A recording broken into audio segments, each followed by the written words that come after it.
আসসালামু আলাইকুম বন্ধুরা, আশা করি আপনারা সকলেই ভালো আছেন। আর আপনারা দেখছেন ইসলামিক স্টুডিও টিভি।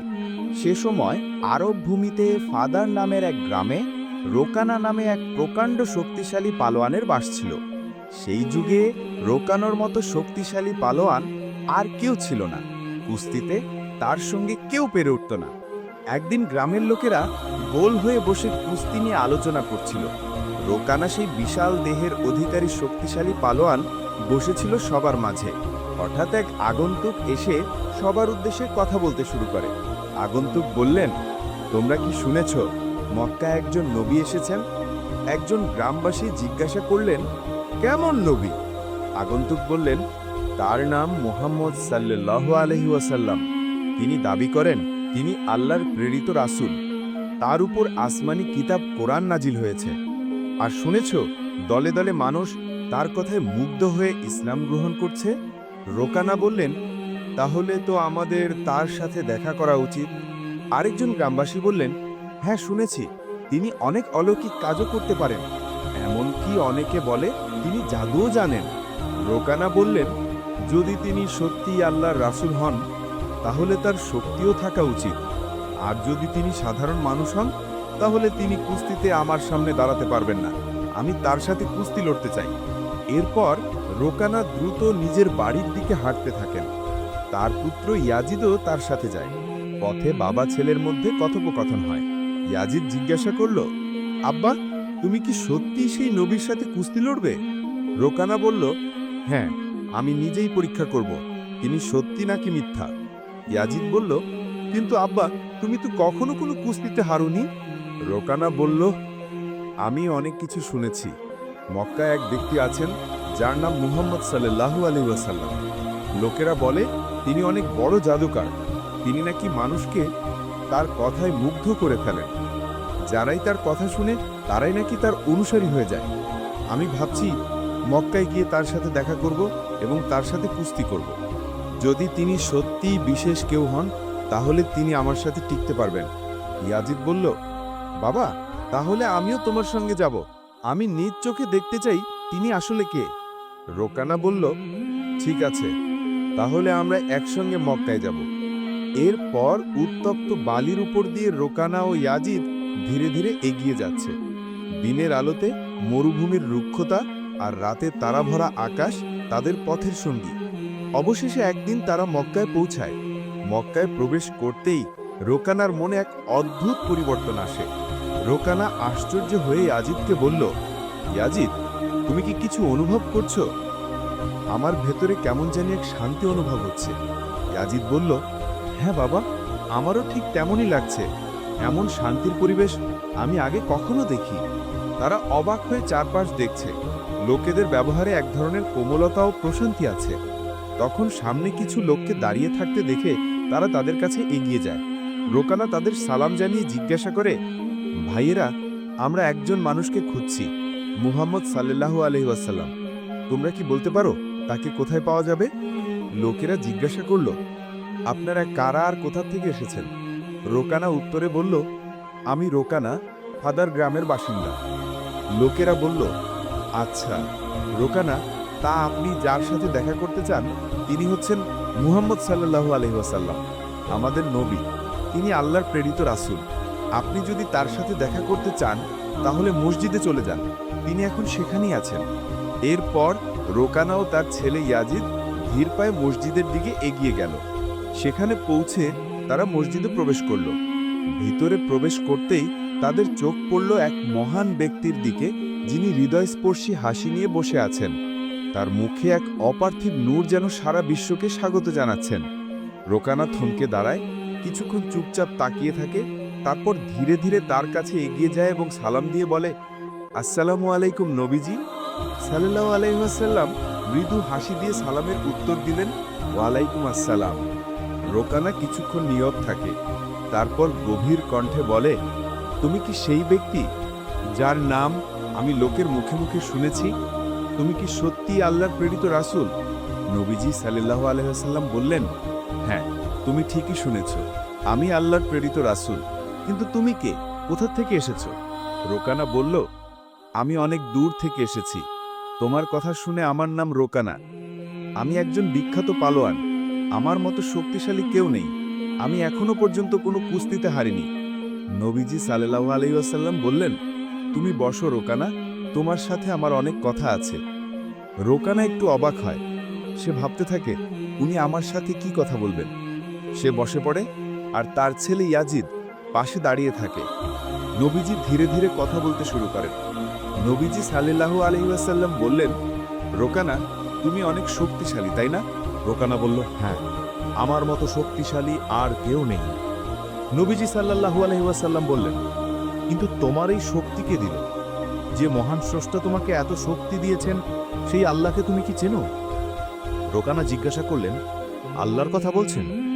নবীজি সাল্লাল্লাহু আলাইহি ওয়াসাল্লাম বললেন, হ্যাঁ, তিনি তোমাকে সৃষ্টি করেছেন, তিনি তোমাকে শক্তিশালী করেছেন, কিন্তু তিনি চান তুমি শুধু নিজের শক্তিতে গর্ব না করো, বরং সেই মহান স্রষ্টার প্রতি ঈমান আনো।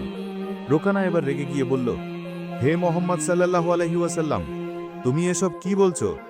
আমি এসেছি তোমার সাথে কুস্তি লড়তে। শুনেছি তুমি আল্লাহর প্রেরিত রাসূল, তোমার অনেক ক্ষমতা, এমনকি তুমি নাকি জাদুও জানো।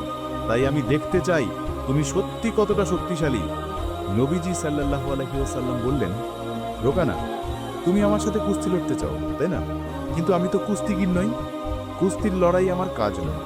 আমি এসেছি মানুষের কল্যাণের জন্য, সত্যের দাওয়াত দিতে। রোকানা বলল, হে মোহাম্মদ সাল্লাল্লাহু আলাইহি ওয়াসাল্লাম, আমি এসব অজুহাত শুনতে চাই না। তুমি যদি সত্যি আল্লাহর প্রেরিত রাসূল হও, তাহলে তোমার ক্ষমতা দিয়ে আমাকে কুস্তিতে হারিয়ে দেখাও। দেখাই তো যাক তোমার শক্তি কত দূর। নবীজি সাল্লাল্লাহু আলাইহি ওয়াসাল্লাম বললেন, রোকানা, যেহেতু তুমি এতটাই জোর দিচ্ছ, তাই আমি তোমার সাথে কুস্তি লড়তে রাজি আছি। তবে একটি শর্ত আছে। যদি তুমি আমার সাথে কুস্তিতে লড়ে হেরে যাও, তাহলে তোমাকে ইসলাম গ্রহণ করতে হবে এবং আমাকে আল্লাহর প্রেরিত রাসূল হিসেবে স্বীকার করতে হবে। রোকানা যেন বিশ্বাসই করতে পারছে না, মুহাম্মদ সাল্লাল্লাহু আলাইহি ওয়াসাল্লাম কেমন করে এত আত্মবিশ্বাসের সাথে এমন শর্ত দিলেন।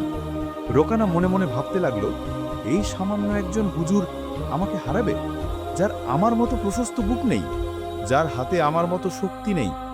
আমি একজন বিখ্যাত পালোয়ান, পৃথিবীর শ্রেষ্ঠ কুস্তিগীর, তাকে কেউ কখনো হারাতে পারেনি। আর মুহাম্মদ সাল্লাল্লাহু আলাইহি ওয়াসাল্লাম, উনি তো কোনো পালোয়ান নন, উনি আমাকে কিভাবে হারাবেন? আমার সামনে এক মিনিটও টিকতে পারবেন কিনা সন্দেহ। এটা কি রসিকতা? এরপর সে হাসতে হাসতে বলল, হে মোহাম্মদ সাল্লাল্লাহু আলাইহি ওয়াসাল্লাম, আমি তোমার শর্তে রাজি। যদি তুমি আমাকে হারাতে পারো, তাহলে আমি তোমাকে আল্লাহর রাসূল হিসেবে মেনে নেব এবং ইসলাম ধর্ম গ্রহণ করব। কিন্তু মনে রেখো, আজ পর্যন্ত কেউ আমাকে হারাতে পারেনি। এরপর লড়াইয়ের প্রস্তুতি শুরু হলো। রোকানা প্রথমেই নবীজির দিকে তেড়ে এলো, তার শক্তিশালী হাত উঁচু করে আঘাত করার জন্য। কিন্তু ঠিক সেই মুহূর্তে নবীজি সাল্লাল্লাহু আলাইহি ওয়াসাল্লাম নিখুঁত কৌশলে রোকানার হাত ধরে তাকে দ্রুত উপরে তুলে নিয়ে শক্তভাবে মাটিতে আছাড় দিলেন। চারপাশে বিস্ময়ের গুঞ্জন ছড়িয়ে পড়ল।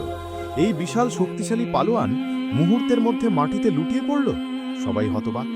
রোকানা অবাক হয়ে কাতর স্বরে বলতে লাগলো, এটা কি হলো? এভাবে আমি তো কখনো হারিনি। সে ধীরে ধীরে উঠে দাঁড়ানোর চেষ্টা করল, কিন্তু বুঝতে পারল তার শরীরের শক্তি কমে এসেছে।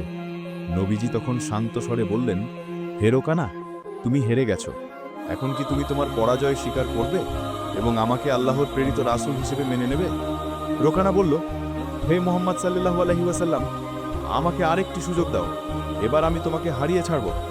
নবীজি সাল্লাল্লাহু আলাইহি ওয়াসাল্লাম বললেন, ঠিক আছে হে রোকানা, আমি তোমাকে আরেকটি সুযোগ দিলাম, কিন্তু মনে রেখো, এবারও যদি তুমি পরাজিত হও, তাহলে তোমাকে সত্যকে স্বীকার করতে হবে এবং ইসলাম গ্রহণ করতে হবে। রোকানা দৃঢ়ভাবে মাথা নাড়ল। এবার সে দ্বিগুণ শক্তি নিয়ে নবীজির দিকে এগিয়ে এলো। এবার হয়তো রোকানা জিতে যাবে, কিন্তু ঠিক আগের মতোই নবীজি নিখুঁত কৌশলে রোকানাকে আরেকবার উপরে তুলে আছাড় দিলেন। চারপাশে নিস্তব্ধতা নেমে এলো। কেউ বিশ্বাস করতে পারছে না, রোকানা আবারও হেরে গেল। রোকানা এবার সত্যিই হতভম্ব। সে ধীরে ধীরে মাটিতে বসে পড়ল। তার চোখে দ্বিধা, বিস্ময় আর পরাজয়ের ছাপ স্পষ্ট ছিল। এরপর নবীজি সাল্লাল্লাহু আলাইহি ওয়াসাল্লাম এবার কোমল কণ্ঠে বললেন, হে রোকানা, সত্য কখনো লুকিয়ে রাখা যায় না। আজ তুমি দেখলে শক্তি একমাত্র আল্লাহ দেন। এখন কি তুমি সত্যকে স্বীকার করবে এবং ইসলাম গ্রহণ করবে? রোকানা ধীরে ধীরে উঠে দাঁড়ায়। পরাজয়ের ধাক্কা এখনও সে পুরোপুরি সামলাতে পারেনি। এক মুহূর্ত চুপ থেকে সে রাসূল সাল্লাল্লাহু আলাইহি ওয়াসাল্লামের দিকে তাকিয়ে বলে, হে আল্লাহ নবী, আমি এখন বুঝতে পারছি আপনি সত্যি আল্লাহর প্রেরিত রাসূল। আমি আপনার ধর্মকে শ্রেষ্ঠ ধর্ম হিসেবে স্বীকার করছি। আমি মহান আল্লাহর উপর ঈমান আনছি।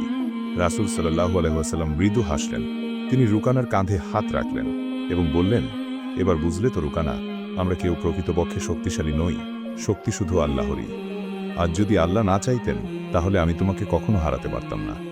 তিনি আমাকে এই শক্তি দিয়েছেন, আর তার ইচ্ছাতেই তুমি এত বড় কুস্তিগীর হয়েছ। রুকানা মাথা নিচু করে ফেলেন, তারপর হাত তুলে কালিমার শাহাদাত পাঠ করে ইসলাম গ্রহণ করেন। আশেপাশের সবাই বিস্মিত, কেউ কেউ আনন্দে তাকবীর দিলেন। কিন্তু ঠিক তখনই এক তরুণ ক্রোধে ফুটছিল। সে আর কেউ নয়, রুকানারই ছেলেই আজিদ। সে এগিয়ে এসে রাসূল সাল্লাল্লাহু আলাইহি ওয়াসাল্লামের দিকে চ্যালেঞ্জ ছুড়ে দিয়ে বলে, মুহাম্মদ, আপনি আমার বাবাকে কুস্তিতে হারিয়ে প্রমাণ করলেন যে আপনি সত্যিই অসাধারণ ব্যক্তি, কিন্তু আমি এখনো বিশ্বাস করতে পারছি না। আমি একজন শক্তিশালী কুস্তিগীর, কখনো কারো কাছে হারিনি। আপনি কি আমার সঙ্গে লড়বেন? রাসূল সাল্লাল্লাহু আলাইহি ওয়াসাল্লাম বললেন, ঠিক আছে, আমি তোমার চ্যালেঞ্জ গ্রহণ করলাম। ইয়াজিদ দাঁড়িয়ে মনে মনে বলে, আজ আমি মুহাম্মদ সাল্লাল্লাহু আলাইহি ওয়াসাল্লামকে হারিয়ে নিজের বাবার পরাজয়ের প্রতিশোধ নেব, আমার বংশের গৌরব ফিরিয়ে আনব। সে রাসূল সাল্লাল্লাহু আলাইহি ওয়াসাল্লামের দিকে দৃষ্টি ফেলে। রাসূল সাল্লাল্লাহু আলাইহি ওয়াসাল্লাম শান্ত ধীরস্থিরভাবে দাঁড়িয়ে আছেন। ইয়াজিদের রক্ত টকবক করছে। সে আক্রমণ শুরু করে। ইয়াজিদ নিজের সর্বোচ্চ শক্তি দিয়ে রাসূল সাল্লাল্লাহু আলাইহি ওয়াসাল্লামের উপর ঝাঁপিয়ে পড়ে। তার চোখে এক ধরনের জেদ দেখা যাচ্ছিল, কিন্তু রাসূল সাল্লাল্লাহু আলাইহি ওয়াসাল্লাম প্রতিটি আঘাত অত্যন্ত সহজেই প্রতিহত করেন। এটি দেখে ইয়াজিদের চোখ বিস্ময়ে বড় হয়ে যায়। ইয়াজিদ হতবাক হয়ে বলে, এটা কিভাবে সম্ভব? সে আবারও চেষ্টা করে, আরও শক্তি দিয়ে আক্রমণ চালায়, কিন্তু রাসূল সাল্লাল্লাহু আলাইহি ওয়াসাল্লাম যেন অনায়াসেই সব রুখে দিচ্ছেন। তারপর মুহূর্তের মধ্যেই রাসূল সাল্লাল্লাহু আলাইহি ওয়াসাল্লাম হঠাৎ দ্রুত গতিতে ঘুরে দাঁড়ান এবং ইয়াজিদ কিছু বোঝার আগেই তিনি তাকে আকাশে তুলে নিয়ে মাটিতে আছাড় মারেন। ইয়াজিদের শরীর মাটির সাথে এমনভাবে ধাক্কা খেল যে মনে হলো তার হাড়গড় সব ভেঙে যাবে। ইয়াজিদ মাটিতে পড়ে কাতরাচ্ছিল। সে আবার উঠে দাঁড়ানোর চেষ্টা করে, কিন্তু তার শরীর সাড়া দিচ্ছে না। সে রাসূলের দিকে তাকায়।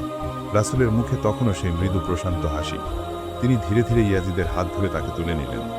এরপর রাসূল সাল্লাল্লাহু আলাইহি ওয়াসাল্লাম ইয়াজিদের কাঁধে হাত রাখেন। কণ্ঠে স্নেহ নিয়ে বললেন, হে ইয়াজিদ, তুমি সত্যি একজন সাহসী যুবক, কিন্তু মনে রেখো, প্রকৃত শক্তির মালিক একমাত্র আল্লাহ। আজ তুমি নিজ চোখে দেখলে তিনি তার নবীকে কিভাবে শক্তি দেন। এখনও কি তোমার মনে কোনো সন্দেহ আছে? এই কথাগুলো ইয়াজিদের হৃদয়কে নাড়িয়ে দেয়। তার চোখ থেকে অশ্রু গড়িয়ে পড়ে। সে রাসূল সাল্লাল্লাহু আলাইহি ওয়াসাল্লামের সামনে হাঁটু গেড়ে বসে পড়ে। কাঁপা কণ্ঠে বলে, হে আল্লাহর রাসূল, আজ আমি আমার জীবনের সবচেয়ে বড় শিক্ষা পেলাম। আমি সাক্ষ্য দিচ্ছি, আল্লাহ ছাড়া কোনো উপাস্য নেই এবং আপনি, হে মুহাম্মদ সাল্লাল্লাহু আলাইহি ওয়াসাল্লাম, আল্লাহর সত্যিকারের রাসূল। এরপর চারপাশে তাকবীর ধ্বনি ওঠে। ইয়াজিদের হৃদয়ে নতুন আলো উদিত হয় এবং সে ইসলাম গ্রহণ করে।